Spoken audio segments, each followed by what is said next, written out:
Aquí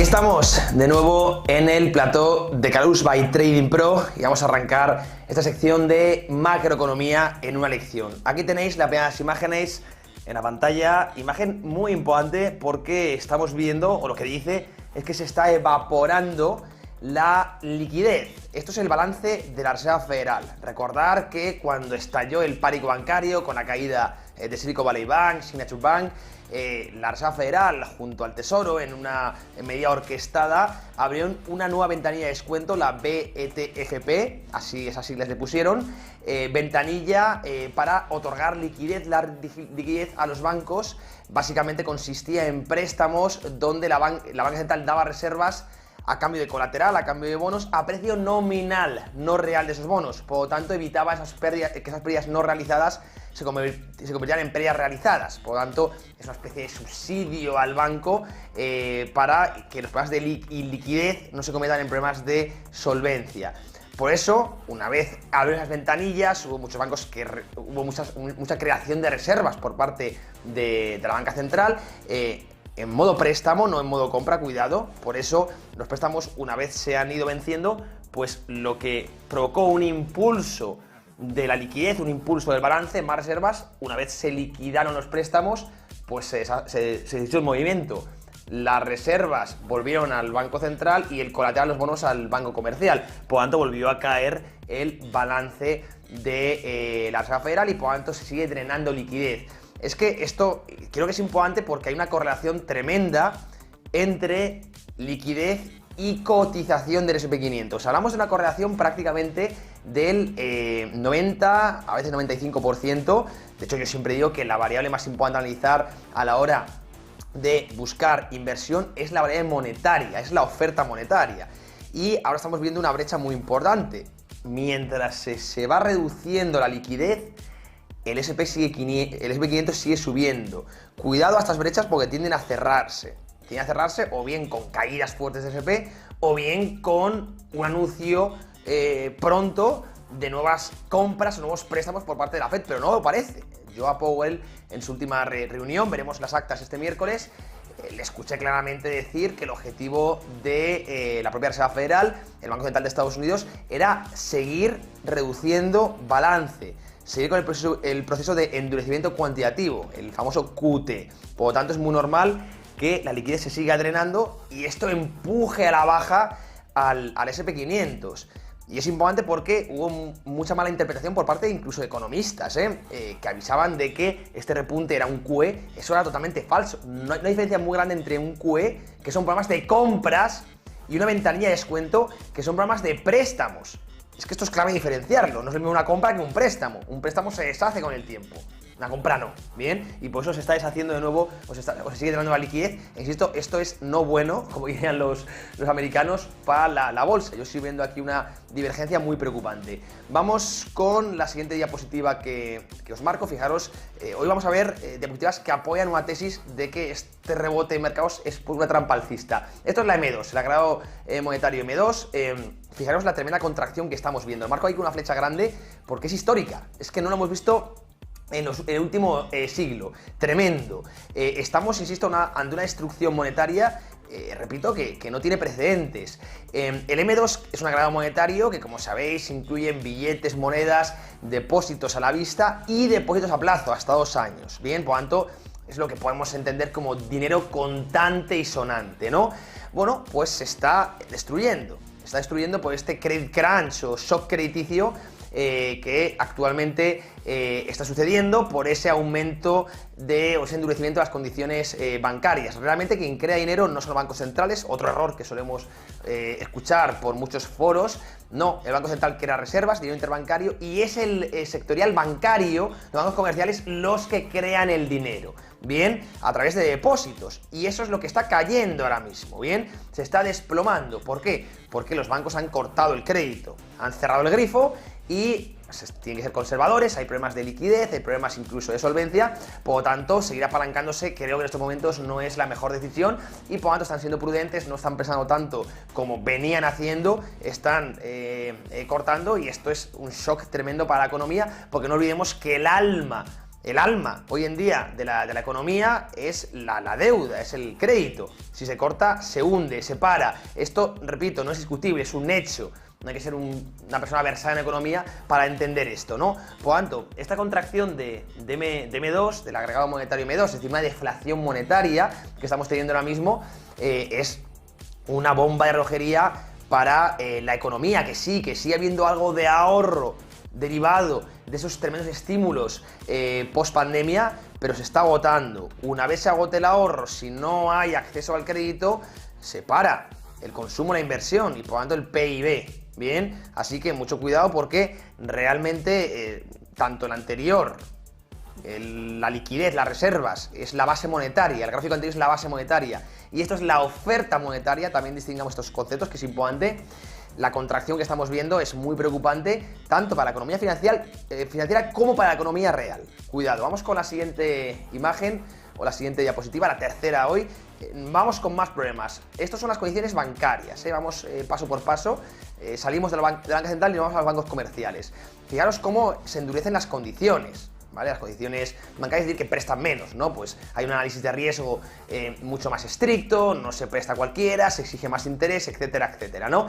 Fijaos que cuando se endurecen las condiciones financieras, lo vemos en este gráfico, yo siempre quito el año 2020, año COVID, porque fue un factor exógeno, pero en el resto de las crisis, 2008, 2000, la gran crisis del 87,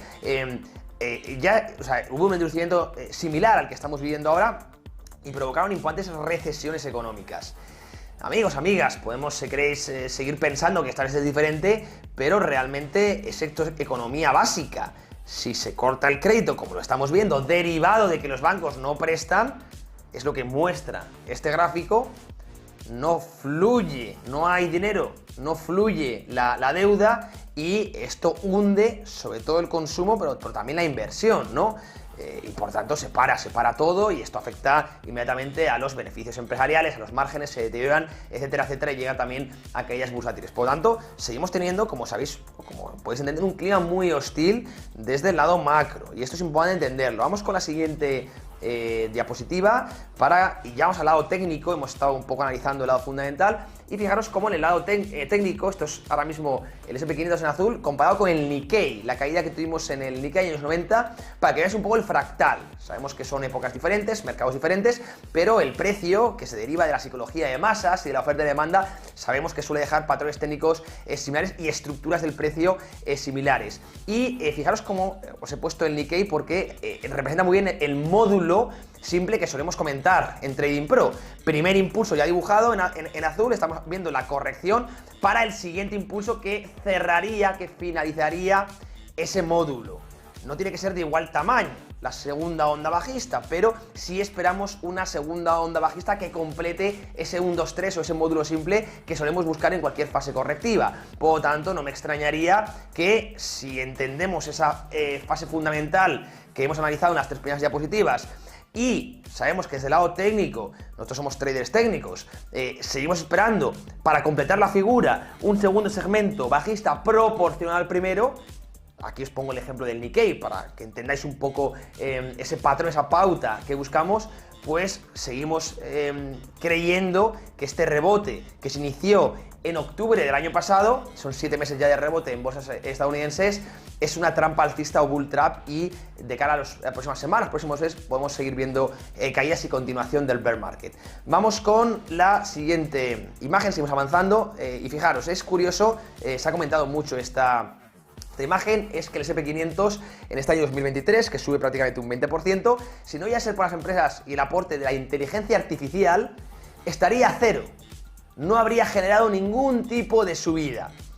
Esto es verdad, yo siempre he hablado de catalizadores negativos o cisnes negros, pero también hay que entender los cisnes blancos, ¿no?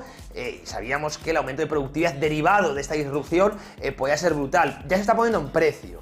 Ahora, la gran pregunta es si estamos ya en una burbuja, como dice, por ejemplo, Bank of America o Michael Hartnett, la burbuja de inteligencia artificial, o está justificado, ¿no?, este impacto tremendo de la propia IA en pocas empresas dentro del SP500 que han hecho que pasemos de una rentabilidad del 0% en este año 2023 a prácticamente una subida del 20%. Es que es tremendo, ¿no?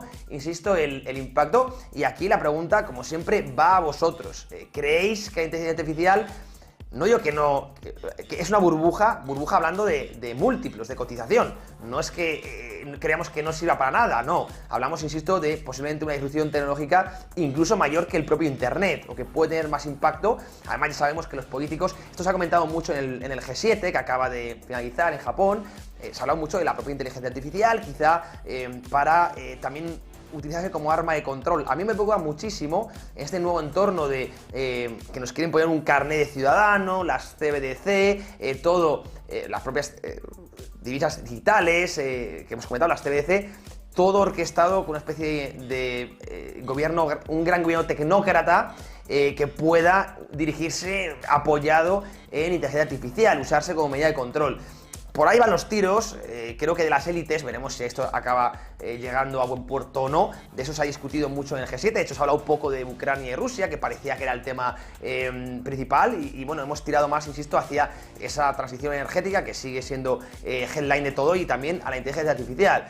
Bueno, la gran pregunta, y sabemos que es una tecnología que ha venido para quedarse y que va a ser totalmente clave en la producción futura, en el aumento de la productividad, en el aumento de beneficios empresariales, pues eso puede elevar múltiplos de las empresas growth, pero la gran pregunta no es esa, eso creo que no es debatible, es si actualmente se ha puesto tan de moda, han perseguido ha habido tanta rotación hacia esas empresas, que está en una burbuja y a precios ineficientes. Esa es la pregunta que os hago, ¿bien? Yo creo que sí, siempre digo que las modas no son nada buenas, y menos en la inversión. El propio Warren Buffett, esto lo ha comentado muchas veces, Warren Buffett obviamente nunca operó, nunca invirtió en las .com, a pesar de que pues se pusieron muy de moda, que era esa burbuja, ni antes ni después. Las modas, como él decía, no son modas en la inversión, y yo considero lo mismo, y creo que ahora están demasiado de moda las empresas que rodean la inteligencia artificial, así que espero que a futuro sí sean empresas muy importantes, pero a día de hoy quizá a corto plazo pues tengan cotizaciones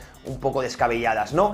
Y vamos ya con la última de las, y aquí lo veis, Bank of America, ya lo habla. Aquí tenéis las últimas grandes burbujas, ¿no?, del mercado, y ya habla de la IA como una posible burbuja. Fijaros, se habla de Internet también, de la burbuja inmobiliaria, de la burbuja de Japón también, Arc Innovation, por ejemplo, Bitcoin. Bien, o sea, pone muchas burbujas, no impide que sean productos que no valgan nada, sino que tuvieron una valoración absurda en base a fundamentales, y habla de que vamos a estar ante el surgimiento de la burbuja de la inteligencia artificial. Repito, no tengo una opinión contrastada con esto. De hecho, me gustan muchas empresas que están ahora trasteando, evidentemente, quitando a las FANG Stock, Google y Amazon, esa guerra que tienen, pero por ejemplo Palantir, ya lo sabéis, los que me conocéis, es una empresa que llevo en cartera con mucho peso, me gusta bastante y creo que va a dominar la tecnología en los próximos 15 años. Es decir, apuesto mucho por la inteligencia artificial. La gran pregunta es si a día de hoy está empezando a generarse una pequeña burbuja. Para vosotros, la contestáis como siempre en la caja de comentarios, os leeremos desde Trading Pro. Y con esto cerramos, como siempre, os mando un fuertísimo abrazo. José Basagoiti, muchos besos. Inversión, bolsa, criptomonedas. Te contamos las noticias que mueven el mercado.